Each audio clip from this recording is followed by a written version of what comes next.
welcome to NewWayStories. Oh, that's right. Shady's back.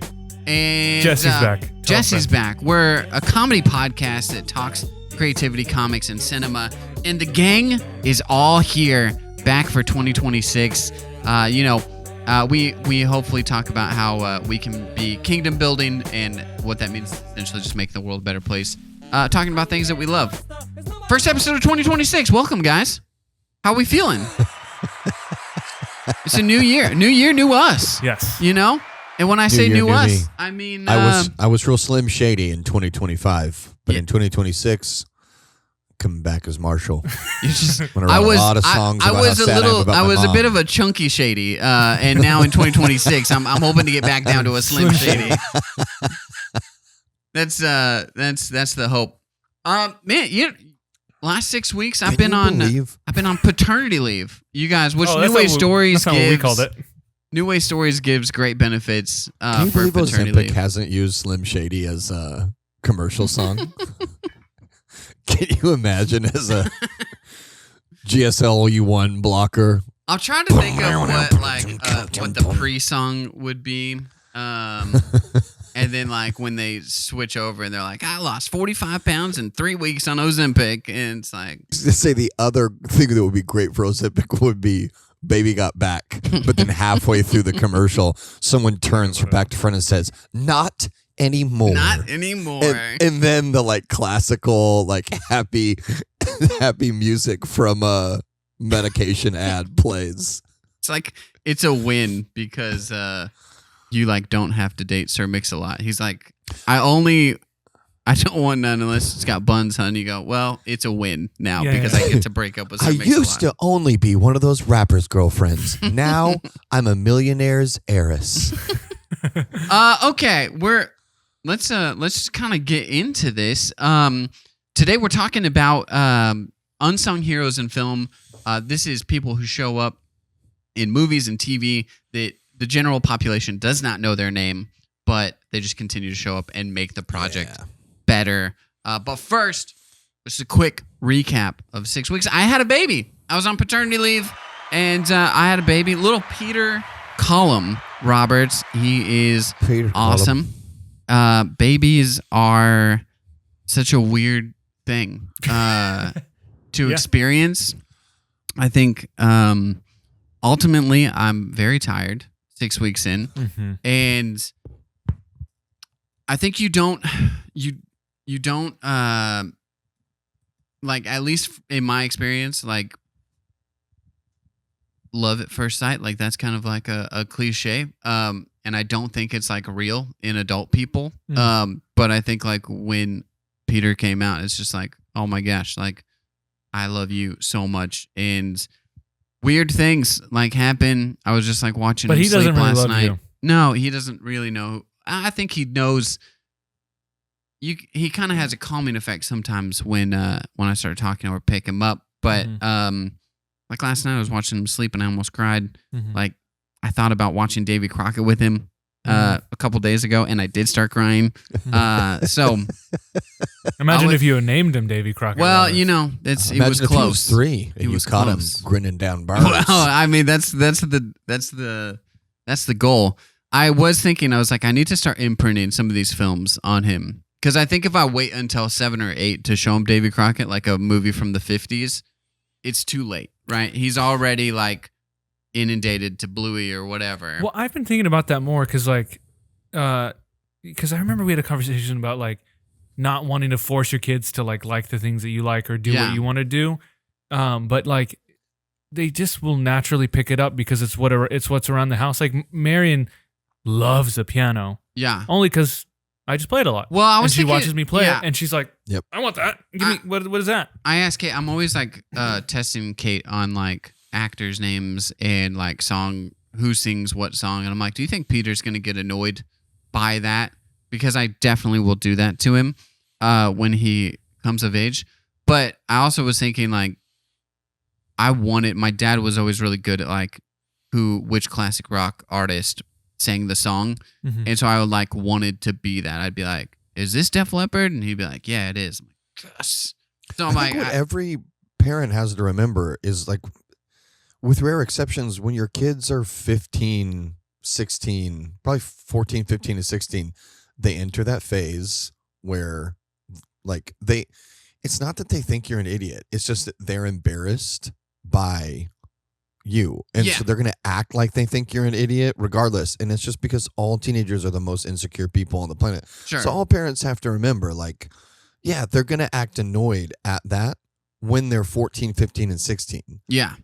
But just because they look like an adult at that age. I also think too, it kind of changes when they're like, you know, toddlers and like kids. You're like, let's watch Star Wars. I love Star Wars. I want you to love Star Wars.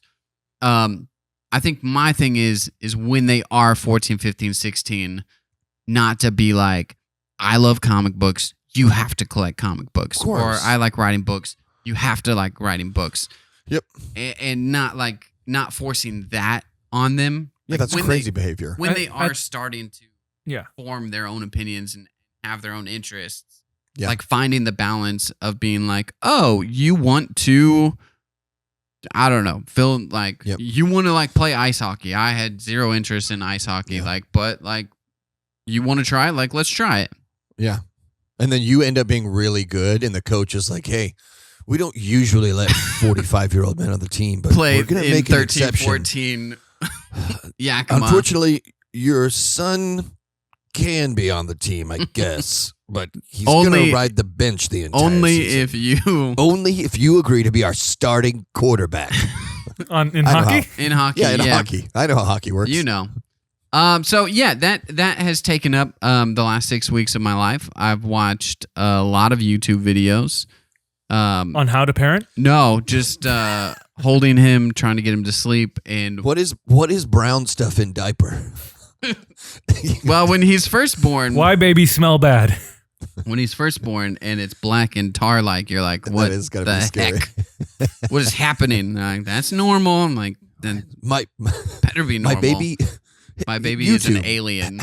How to get Venom symbiote fully out of the baby. Yeah, seriously. It is a little bit like that. So yeah, that's it. On a slightly, not slightly, on a much sadder note, we wanted to do a little piece because, unfortunately, a few weeks ago, one of our dedicated listeners, Denton, passed away suddenly. Ben, you and Denton were close friends, right? Yeah, we went to high school together. And he was one of the guys that interacted with the show. He would send long emails and we would get to have back and forth with him, and it was just like, it was a little validating for me that I'm like, listen, we're gonna do this show honestly, like whether we have listeners or not, just because it is fun for us. But for someone like Denton to be like, this is my favorite podcast, and I actually really like. There would be moments where in emails he would either be funny and like say ridiculous things, which obviously we're here for. Yeah. But then there were other times that he was like, "This actually like really challenged me." Yeah. And that was always a little bit of a validation for me. So Ben, I want to throw it over to you just to kind of, because you knew him much better than Darius and I. You know, Darius and I just had email texts back and forth. He was he's just so funny. When he passed, we were just looking at all these texts. Everyone between us and him, and I remember one. I think I told you, because he would email for a while, and then he tried. Did he ever catch you at Northtown? Because he always tried to catch you. I never met him in person. Yeah, he always tried to catch you at Northtown. Probably because he was always showing up like at night. Yeah. He was like, why isn't he here at 7 o'clock on a Friday? I'm like, do I pay people? But he ended up, he grabbed your business card from there and he sent me a photo of it, and he's like, screw emails. When I got something to say, he's getting a phone call.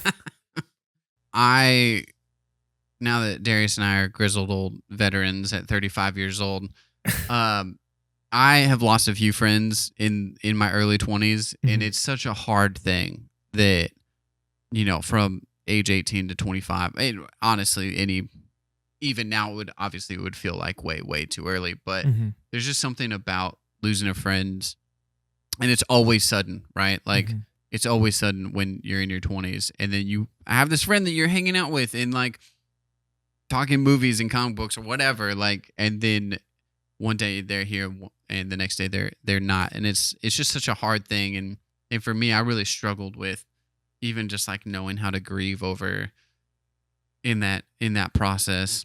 It one of the things that I kept thinking about is we would send each other stuff, whether it was memes or like, oh, watch this video, check this out, because he was a musician, he was a great musician, and one of our favorite bands, 21 Pilots, did a cover of Seven Nation Army, and I remember we watched it, and I was like, oh, I should send it to him, and I'm like, oh, next time I see him, well, I'll ask him about it, and like a week later, he passed away, and so I never got to ask him his thoughts on it, and so like, I don't know, I've been trying to like, if I think about someone, just send that text or call him. Yeah. Because you just don't know. And if it makes you feel any better, I'm sure that St. Peter picked you up there and was like, hey, did you see this 21 Pilots video? So, yeah, man. Well, and I think, too, kind of one thing that I also was, I'm trying to convince you guys that NewWayStories has worth. That you were kind of talking about how you feel like NewWayStories kind of inspired Denton to kind of dive into like creativity. You were saying, I think there's so many people that are really good or like enjoy creativity or like creative things, and then just won't quite take the leap or like won't quite commit to it or whatever. And so kind of after listening to the pod after a while, he like started putting out music. He started making music. He like making music and was going to put it out, right? And didn't really quite get there. He put it on YouTube first. Okay. And then that counts. Yeah. And then I was like, dude, you gotta like get it on iTunes, on Spotify. I'm like, you gotta do it, man. And so he did it. He released a lot of, I don't know so it's called Pistol Shrimp Hardcore. It's pretty much instrumental metal music. Yeah. So if you're into that, it's just right. It's funny. Like it's all really the cover is just like grainy pictures of shrimp and crabs kind of fighting. And he said I asked him, I was like, what is this? Why do you want to make this? He's like, I want this to be the soundtrack that people fight in parking lots to. Which is so funny. But yeah, he did it. He took just more than I have music that I would never. Those parking lots have to be in Bikini Bottom, apparently. Yeah. Right. It's just like it is a West Side Story of the crusty crab and what's the plankton's the chum bucket. Chum bucket. Yeah. It's another thing I'll say. I don't know if did you ever listen to some of his music? I haven't listened to it. He has some of the. I won't play it because he will copyright it in heaven, and then it'll get you. He'll get me. But he had such funny names. Get shrimped on from whom the shell tolls. Nice. I love listen, man, if you're gonna like do a bit, I love it when people do a bit and then commit to it. Yeah. Shell shocked, boating school dropout, which is a SpongeBob reference. Claws of Fury, feeling Shelly. Not only a SpongeBob reference, but it's a SpongeBob reference to Grease, the movie. Which yeah. Are you lying? No. Oh, Beauty that's School so Dropout. funny because this has been an ongoing thing right now of like me not catching Grease references. Are you serious? Well, yeah. They also just did the crazy Grease Lightning Santa Capital One credit card commercial. Kate was like, Josie, this is from Grease. I was like, yes, I know this one. Really gotta watch Grease. Which is Claws of Fury, Feeling Shelly, Landlocked. It's just so he was so clever with all the time. Landlocked is really funny. Pistol Shrimp Hardcore. Find it on everything. That's great. So yeah, sad for sure, but also fun to like remember kind of what he who he was, and I know some of you guys out there know who he is, some of you don't, but definitely sad times. I'm not trying to we wanted to give him a little shout out. Yeah. I'm not trying to be crass. Really quickly, how did he pass away? It's not. They weren't really sure. He was sick. He got sick, and then days later he fell asleep and didn't wake up. Kind of sounds like you don't really know quite yet, but it kind of sounds like in the category of like a brain aneurysm, sort of like maybe it's still they had done a I forget what it's autopsy, called, and it came back inconclusive. Oh, I'm so sorry. Weird. I don't know if you guys. But the doctor sent him home with a sinus infection stuff. They said, "Oh, I think you have a sinus infection." Weird. Sorry. So I think probably my favorite musical is called Tick Tick Boom. Oh, they made a movie of it starring Andrew Garfield. And this is not a spoiler because it's like real history, but it is an autobiographical musical written by the guy who wrote Rent. It was the first musical that he ever like got onto stage, I think. But the guy who wrote Rent, so the guy that this story is about, he wrote it about himself. He actually died like right before the opening night of Rent, of like a mysterious brain aneurysm. He had a disease that was not recognizable in 1990 when he died. Dang. Or 92 or whatever. Is Rent that old?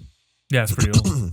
Yeah, it's from the early 90s. I think that there are some like stage plays, especially stage plays, I think, because I'm just not really in that world. Yeah. They're like, oh, it's been like Wicked came out in like 2001 or 2 or something like that. I'm like, oh, it's been around for a quarter of a century? That's insane. Yeah, well, partially we're just getting old. Well, Because yeah. when we were teenagers, the early 90s was like recent Yeah. pop good point. culture. Yeah. So that actually brings us into our unsung heroes. Unsung heroes. And I'm going to list 10 years ago, this list would have been different because I think that there have been some people that I have recognized that I've always enjoyed, but they've gotten their like due. And I think they're now in mainstream like culture, I guess. Catherine Hahn is one of them. Yep. We watched The Holiday, which came out in 2006, and she's like in a side. Her and Jim Halpert, are like really making the movie trailer for Cameron Diaz. She's in like Step Brothers. She's in so many. Oh, she is in. She's in so many comedies early on. Yeah. She's in Anchorman. She's one of the girls in Anchorman. Yep. There's so many things that she's in, and well, she must have had some kind of working relationship, or otherwise with just friendship with Adam McKay. Yeah, because she's in like everything that Adam McKay does. That was. Ben, you were talking about you weren't aware that the Muppets movie was written by like a Fly the Conchords guy. Yeah, a lot of the songs were the guy who directed a ton of the Fly the Conchords. Did the Muppets 2011. So, but that is something that I like have picked up on, that you start recognizing 3-4 actors in a movie and you go, oh, this must have been the guy. Like there's a License to Wed, super random. Not with super Jim random, Halpert again. but Jim Halpert, right? And Robin Williams. Yep. And what's then his name? John Krasinski. And then all of a sudden there's like 4 or 5 other office people in it. And you're like, this guy has got to be someone. And then you're like, oh, it's directed by Ken Kwapis, like who directed 90% of Office.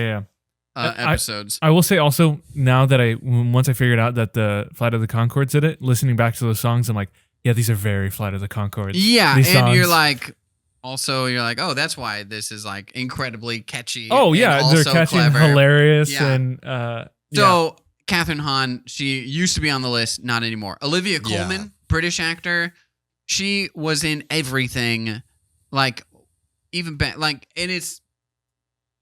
There's British actors, and there's like 12 British actors that are in everything. In every you British mean the film. cast of Harry Potter? Yeah, exactly.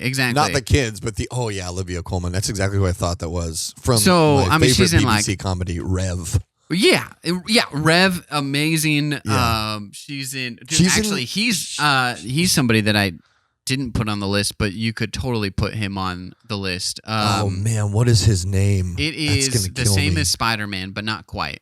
Thomas Holiday. Tom Holiday. Thomas Holiday. Got it. Not What to be movie? confused Give me a with movie. Tom Hollandaise, the breakfast king of the Midwest. Well, look up Rev.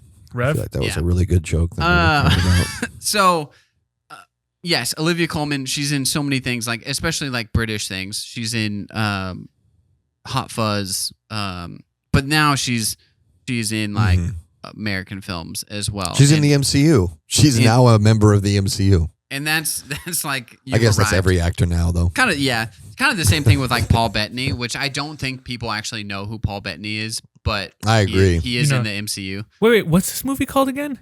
No, it's a TV show. It's a called TV show called Rev. R-E-V. But Tom Hollanday would be most famous, I actually think. Pride and for Prejudice. Jesse, I feel so warm in the heart that you said that. Yes, from Pride and Prejudice. Is that what you were gonna say? 100%. Yeah. But I would say the second most famous thing people would know him from, even if they don't remember, is he's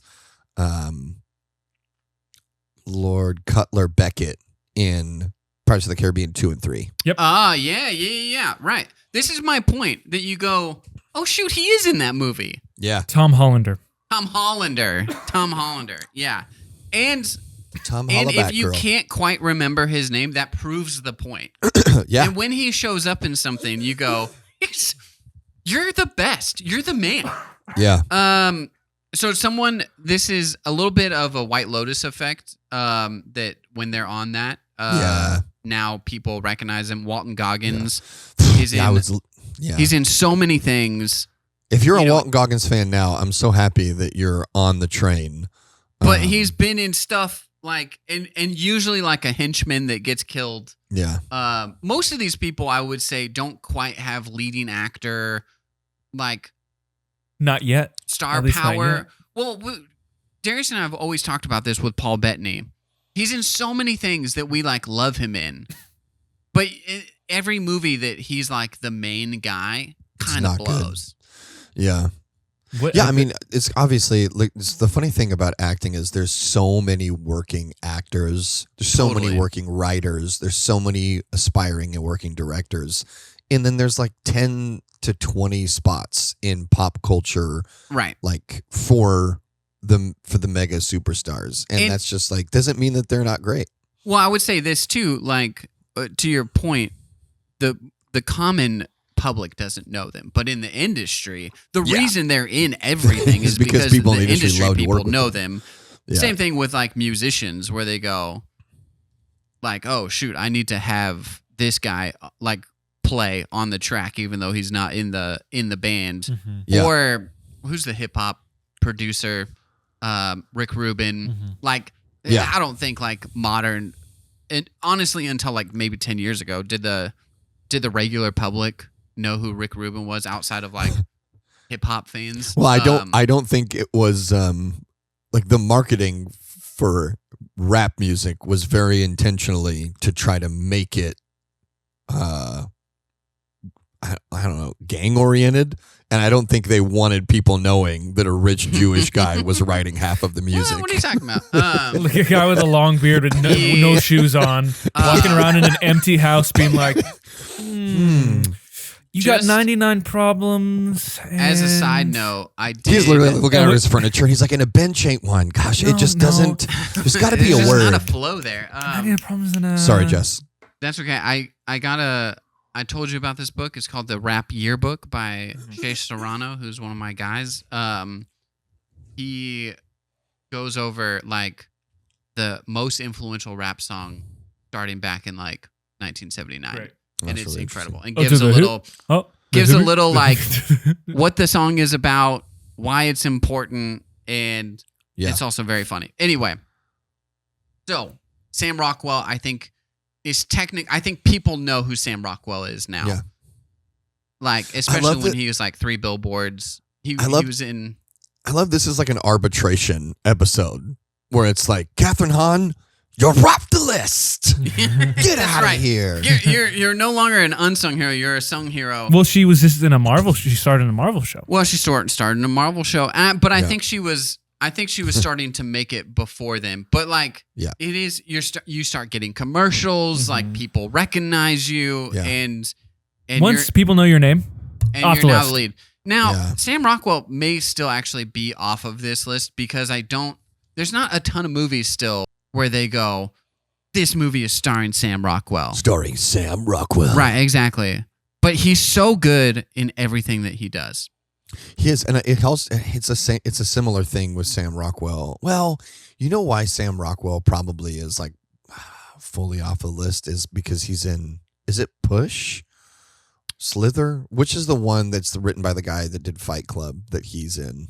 It's still kind of like a cult classic movie, but Push? He headlined that movie. Like the faux superhero movie? No. It's like a Fight Club type of. Anyway, I'll have to look it up later.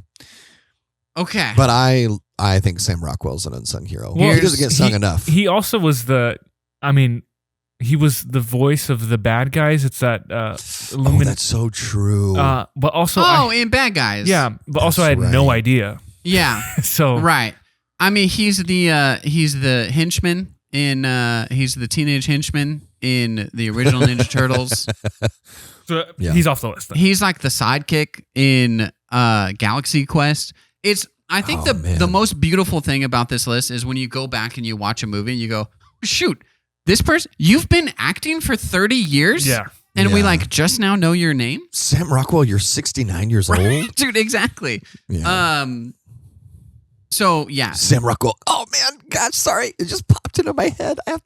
Sam Rockwell in the original Charlie's Angels reboot movie, which is such a silly movie. But, dude, Sam Rockwell in that movie, when he starts to dance, that is one of the best turns in a movie I have ever seen. This is my point. Like, what?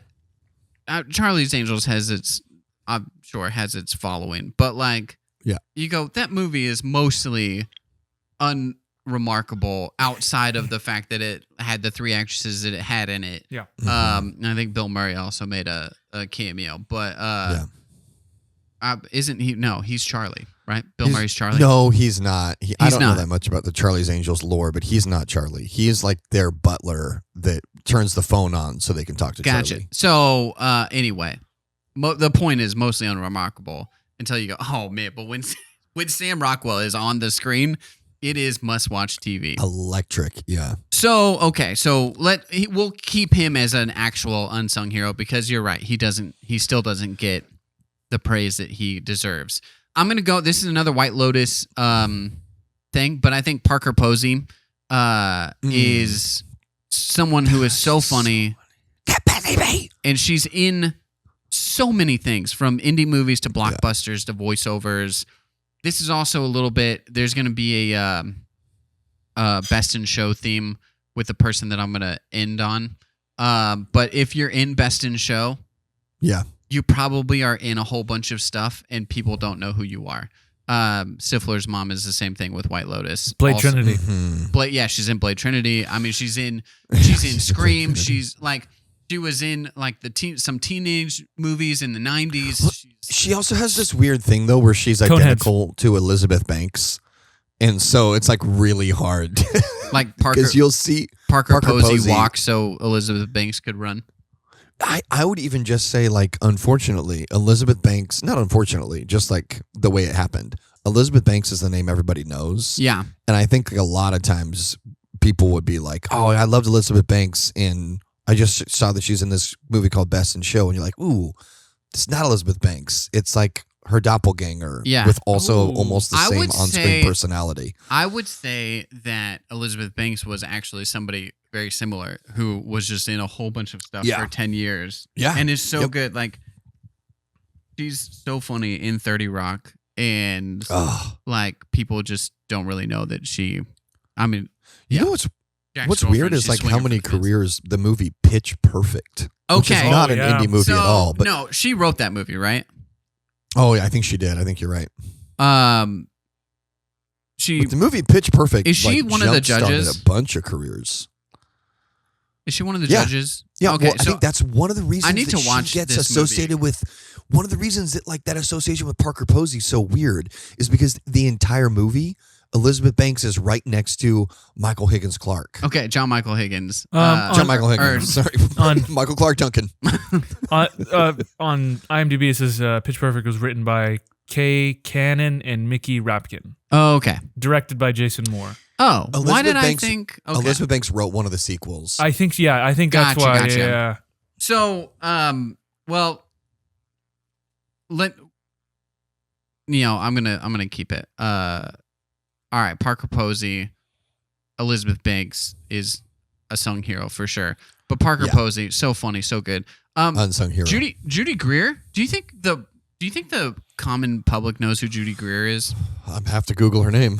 Okay, so you don't. I mean, she's in. public. It's kind of funny. She's I know exactly who this is. Yeah. She is the assistant to George Bluth in Arrested Development.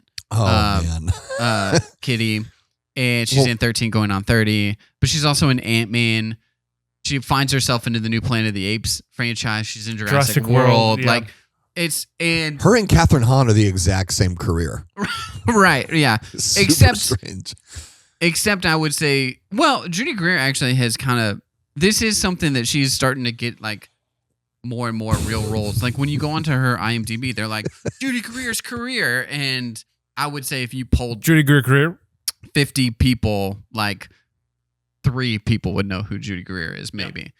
So that's. But if you show people her face, they're like, "Oh, exactly." Dude, all of these people, you go, "Do you know she's the this best person?" friend They in go, the rom-com. "Oh yeah, it's this." Yeah, exactly. Yeah. So, this is kind of a smaller one, but I wanted to give the shout out. Mo Collins, she started on Mad TV, but the thing she's most known for is in Parks and Rec. Joan Calamazzo in Parks and Rec. She is so funny in Parks and Rec. And anytime she shows up, she does a small part in Arrested Development. She's mostly TV shows. She's had a few like small parts in movies, but every time she shows up, I'm like, Mo Collins is so funny. Mm-hmm. And she had a couple of my favorite characters on Arrested Development. She's Stuart's mom.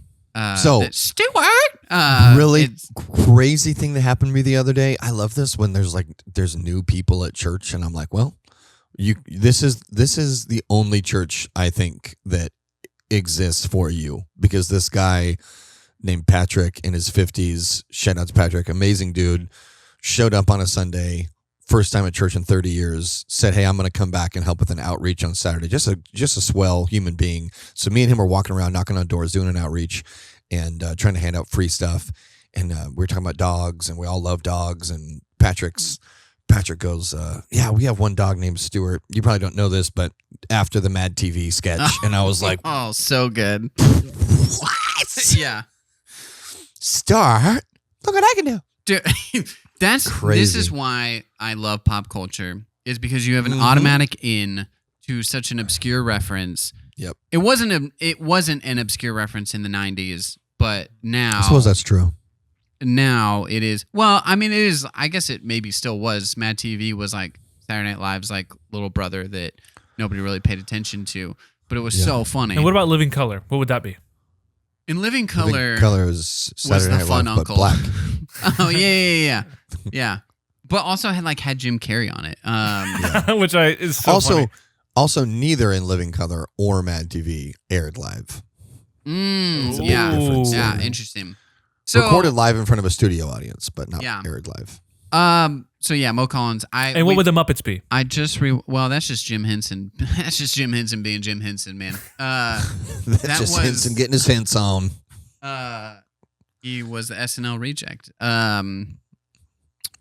Real quick, we've been watching some more Parks and Rec, and again, the Joan Calamazzo moments. The first, like, really when they kind of first introduce her, is when Jerry pretends that he was mugged, and she goes on to Pawnee Today to talk about it. And then Andy Samberg comes, and it's going to be this big reveal, but Amy Poehler convinces him not to, and so he starts talking about Avatar. And so he's like, "Don't you ever do that to me again. You know I bumped a cat that could stand on its hinders for you? He goes, this is Pawnee bleeping today. It's so good. So fun. And her like Midwest accent is perfect. So yeah. Mo Collins. All right. So now this is the two that started this. Or I'm sorry. Three. There's three that really was like, these are my people. Christian Chenoweth. Chenoweth? With I think people probably know her name now, but like speaking of Wicked, or maybe you don't. She was Glinda in Wicked on the stage, and we were I already know about her because I took note of her because she's in one of my favorite shows called Pushing Daisies. I love Pushing Daisies. It's so good. And that's also what sparked the Grease thing because she starts singing a song from Grease and Kate is singing along. And I'm like, I don't know this song. Is this like a Christina Aguilera like B-side that I don't know? And she's like, no, it's from Grease. I'm like, oh, okay. That's so funny. So what's the song? Hopelessly Devoted. Hopelessly Devoted. Which also I think she has in her contract that like if you cast her, she has to sing a song at some point. Yeah. And she's so good. She's also so funny. I mean, if you cast her and you don't ask her to sing a song, then you're an like, what are you doing? idiot. Yeah, you're wasting. Yeah. So we watched 3 or 4 movies, and she just kept being in them. Like I wasn't like seeking out Kristen Chenoweth movies. Chenoweth? If I was watching like Batman 2 with Robert Pattinson and Kristen Chenoweth was in that movie and she didn't break out into a musical number, I'd be like, this movie's trash. This movie sucks. Refund. She's like doing Dark Side of the Moon, but in like show Do tube anything style. she wants. Yeah, dude. Smells like Teen Spirit. It would be another Nirvana song. I think she's so funny, and every time she pops up, it's just like a little bit of a treat. But she never is starring. Mm-mm. Like, there's a new show called Stumble that I haven't watched yet, but I will watch it purely because she's in the preview. Mm-hmm. I love that. So she's also like, I think interestingly she's all outspoken about her faith. Oh, really?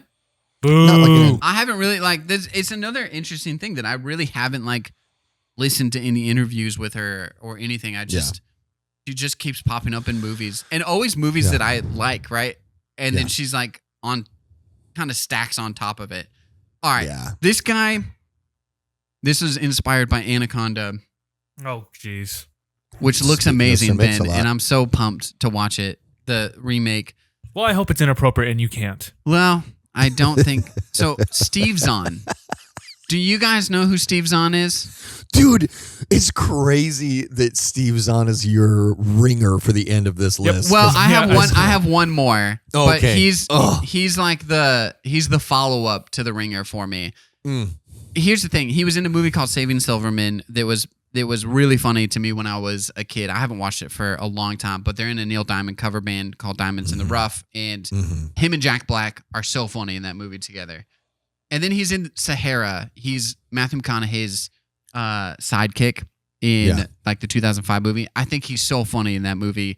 And then in Joyride, which is the Paul Walker like slasher film where they're getting hunted by this was like, again, this was a kind of a horror movie that I like could watch as a kid because there was like 2 F words and like no sex scene. And so like it was a Halloween movie. It's like a PG-13 kind of slasher movie for and teenagers. it was in thing. the 2000-2005 like resurgence of these sorts of films. Yep. But he just is in so many things. It's amazing. And I don't think people he's in he's one of the book salesmen in my God, You Got Mail. Like it's that sort of Who thing. directs You've Got Mail? That might be just a straight up Nora Ephron written and directed movie. You're correct. Yeah. And there's so many blockbusters and TV shows that he is in, and you go, oh, Steve Zahn. You're the best. I love you. Why do you think that that's a crazy thing? Why do I think that's a crazy thing? Oh, just because like when you started, I'm sorry, I had to look up. I couldn't remember the name of that thing you do, which is really embarrassing. But I just asked you that he's the best character in that thing you do. Right. He's also the dad in Diary of a Wimpy Kid. Diary of a Wimp Kid. He's moved on to dad roles. He's the dad in 8-Bit Christmas, old. which I think is an underpraised Christmas movie. Steve Zahn is just like, it's crazy to me because I think a lot of people know who he is, but I think most people, when you see his face, they're like, oh, I've seen that guy before. I don't know if I know his name. And he steals everything. It's like Sam Rockwell, but funnier. Like, yeah, he, and I think like I'm a massive Sam Rockwell fan, but Steve Zahn is one of the funniest actors in the world. Yeah. He's funnier. And not that it's a competition, but he's funnier than like 90% of people that over the last 15 years have headlined their own comedy. I think that's why I'm like confused at it. He's also incredibly funny in interviews and stuff. And there's not enough of them. He's such an unsung hero. There's like an interview with him for Anaconda, and I tried to like look up other things, and it's always like him thrown in with like all the other actors, and I'm like, he's the best part of this interview. I want a full like thing, but there's literally like 5 videos on YouTube of like Steve Zahn interviews. Well, he's also in Reality Bites. I didn't realize that until I was looking up references from the end of Stranger Things. But he's in Reality Bites, which is another big pop culture moment with Ethan Hawke and Winona Ryder. Pardon me. No, it is Winona. Which one is it? Winona Ryder is the one in Winona Judd is Elvis Things. Presley's granddaughter. Daughter. Which that makes sense because Maya Hawke is also in Stranger Things. That's like a really cool thing, just like to look up and look at what Winona has said about like working with Ethan Hawke's daughter is pretty cute. Anyway, regardless, Steve Zahn has been around forever. Well, yeah, you know like You Got Mail is 95, 96. Being Steve Zahn, if there was an alternate universe where I was an actor, being Steve Zahn would be the dream. It is the best case scenario because you always have work. You're not worried about like, are you on the list or are you off the list? Nope. And all of these people, you type their IMDb and they're like, previous projects, 120. Like you have a they're nice just constantly home. doing something. You have a nice home. You have time off when you need time off. You have enough money to raise a family. And you are allowed to go out in public. I was going to say, you probably can go out in public where people will say, oh, aren't you in so-and-so? But like, you don't know you're not confident enough to be like, I'm going to go talk to that guy because I loved him in Steve Zahn gets recognized probably the same amount as the average, as a Jeff Douchman. Yeah. And so there are like probably times where he's local, like, don't know if I really want to go to the grocery store today, or we're on vacation. I hope nobody recognizes me at the resort, or something like that. Like maybe that happens. I'm sure it does. Yeah. But for the most part, you're like, I've never been chased home by a paparazzi. No one cares where my kids go to school. Like you get to there's this stand-up bit from Chris Hemsworth. No. Evans. No, a stand-up bit. Stand-up bit. Pine. No, he. I was gonna say, I can't remember. I can't remember. He's the best, Chris. Can't remember his last name. But he created Nerdist. Chris Rock was your only real suggestion. By the way, the only one who did stand-up. He's a guy who created Nerdist. Hardwick. Thank you. Chris Hardwick. You gotta give me that. That was very impressive. Yeah. But he like hosted The Real World back in the 90s, and people always recognize him, and they're like, do I know you? Did we go to school together? And he goes, no, like it's from TV. Like it's not enough of a reference for you to like know it, but like that's where you know me from, is you have seen the random thing that I was on. Also like a great career, dude. Also a great career in the sense that like, yeah, for sure, man. Still works, still has his podcast. I'm assuming the podcast makes money. Yeah. Still gets to enjoy his life. And then, dude, in the age that we live in, you could live wherever you want, and you could do that podcast wherever you want to do it. So here's my creme de la creme of unsung heroes, and it is John Michael Higgins, the other judge in Pitch Perfect, because I don't think the world knows his name is John Michael Higgins. He's in so many things. And he's great. He's so funny in Best in Show. Honestly, everybody in Best in Show are in a million things, and they're all so funny. Yep. I rewatched Fred Claus He's the elf in Fred Claus and is so funny. And like everything he touches. You know what's He's weird? a professor in Community. Is it just because of Lorne Michaels? Where's John Michael Higgins from? Boston. He's from Boston. Okay. I know this is a sidebar to John Michael Higgins, but this is a best in show comment more than anything. Is it just because of Lorne Michaels that all of America's best comedy is imported from Canada? Like, and not only that, but also the Midwest. Like you were talking about, what's her name earlier? She plays Joan Calamazzo on Mo Collins. Like all of the funniest people in the world are from the Midwest of America, or Toronto. I think that Second City Chicago, Second City Toronto, probably has a lot to do with that. But that's also like. But you're right though. Why did Second City start in Chicago or Toronto, right? And not in L.A. or New York? And kind of inside of that though, actually, I have a theory that I'm making up on the spot. Okay, sure. This doesn't. I think that Canada, they're a little less serious, superficial, because they're a little bit more real, down to earth. Same with Midwest people. For sure. You can actually speak to the heart of America, where people who are cutting their teeth in New York and LA. You go, why isn't there more funny people from Groundling? Like, it should at least be a 1-to-1 ratio, but Second City has Groundlings outnumbered like 10-to-1. Well, what's crazy is even think about like, I wasn't trying to interrupt you. I was just trying to do like inspirational trumpeting. Sure. You sound like my son. Wasn't trying to interrupt your sleep. I was just trying to be an absolute piece of garbage in the middle of the night. That's exactly what you said to me about your son. I didn't make exactly. That up. You said that you to me about took Peter. the words right out of my mouth.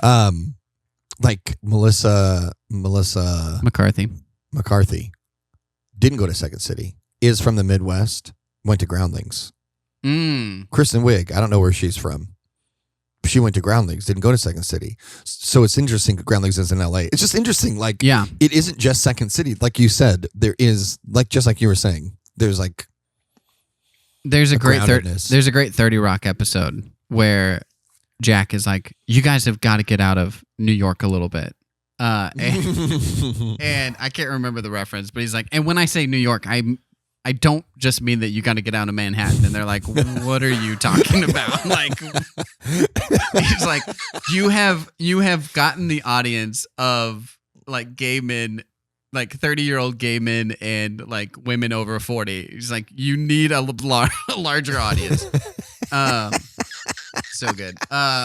That's so true. That's so funny. So anyway, if you know anybody that lives in Manhattan, I just think that's the funniest. Yeah, you have to get out of New York. Yeah, I was in Queens. Just right. They do that same joke on Steve Martin does that in Only Murders. It's like, when was the last time you were out of New York? I was just in Queens 20 years ago.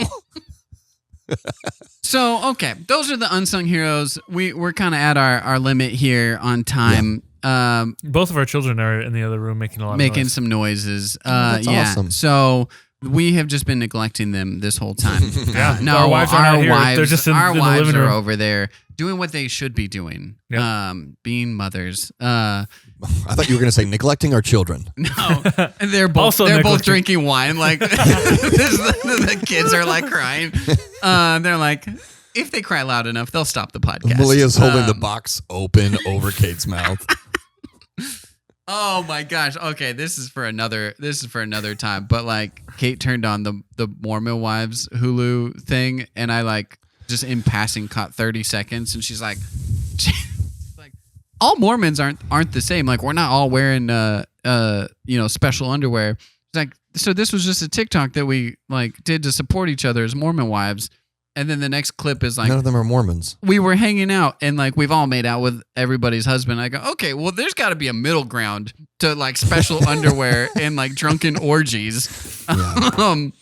It's probably why I'm not TikTok famous, but there's got to be something out there. You go, I'm not like a religious freak. Like, I mean, we Yeah. were hanging out and like, you know, Yeah. I need to stop. I was. I've cheated on my husband with my best friend's husband. Really, Yeah. Hey guys, thank you so much for listening to New Way Stories. It's so good to be back to hang with you again. Make sure you like, subscribe. We're up to 70 followers on Spotify. yeah. We're creeping up there on YouTube. 70,000 is not bad. 70,000, man. And I told this to Kate before. So the episodes that were just me and Darius have had more views, but the average viewer duration is like a minute to 3 minutes. They leave pretty quick. But It's with more Jesse's, it's more views because of the time of year. People have been like off of work and listening to them. but the ones with Jesse, less views, but they watch longer. Next week, Ben pitched a game, and we've done it before, I think. Or we've talked about it. Yeah. Next week, let's do it. So we're going to have a fun game, and we'll talk about some more. I think we're talking Stranger Things. Stranger Things and Wake Up Dead Man. So if you are interested in that movie and you want to listen to the pod next week, watch both of those things. Like, subscribe, follow. Also- Go follow us. Give us a follow on YouTube. We're trying to get to 100K and In the next week. because I just want the plaque, you know. All right, guys. We will see you later.